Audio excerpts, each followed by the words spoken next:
లక్షల కోట్ల రూపాయల బడ్జెట్ ఖర్చు పెట్టిండు.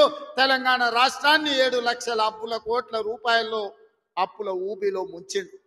7 లక్షల కోట్ల రూపాయల అప్పు తెచ్చిన చంద్రశేఖర్ రావు 10 సంవత్సరాలలో 20 లక్షల కోట్ల రూపాయలు ఖర్చు పెట్టిన చంద్రశేఖర్ రావు 100 కోట్లతోని రాజన్న దేవాలయాన్ని పూర్తి చేయలేకపోయిందా?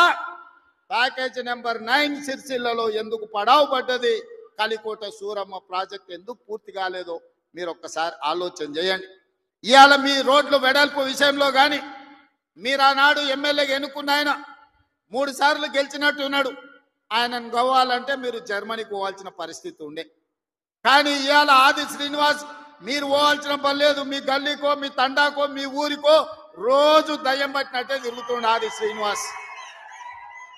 ఆయనకు పట్నం ఆడుందో తెలియదు. అసెంబ్లీ ఉన్నప్పుడు పట్నం వచ్చిందంటే పైగో ఇన్ని కాగితాలు పట్టుకొని వస్తాడు నా దగ్గరికి. మీ ఎమ్మెల్యేని చూస్తేనే నాకు భయం అవుతుంది, మళ్ళీ ఏం తెచ్చి కాగితం చేతిలో పెడతాడో మళ్ళీ ఏం అడుగుతాడో అని. కానీ ఏదైనా ఎన్నడూ ఆయన ఏ పైరవికి రాలే, ఏ పని అడగలే, ఏ కాంట్రాక్ట్ అడగలే, ఏ బదిలీ అడగలే. ఈ వేములవాడ నియోజకవర్గానికి దాదాపుగా 35 ఏళ్ల నుంచి వివిధ హోదాలలో నేను పనిచేసిన, ఇండిపెండెంట్ గా నిలబడ్డా, పార్టీ నుంచి నిలబడ్డా, నన్ను ఆశీర్వదించి హక్కుని చేర్చుకొని నన్ను గుండెల్లో పెట్టి చూసుకున్నారు. నాకు ఒక అవకాశం వచ్చింది, నా జన్మ ధన్యమైతుంది. పనులు చేస్తే మీరు సహకరించాలి. నాకు పదవి ఇవ్వకపోయినా పర్వాలేదు కానీ నా ప్రాంతానికి ప్రాజెక్టులు ఇవ్వండి అని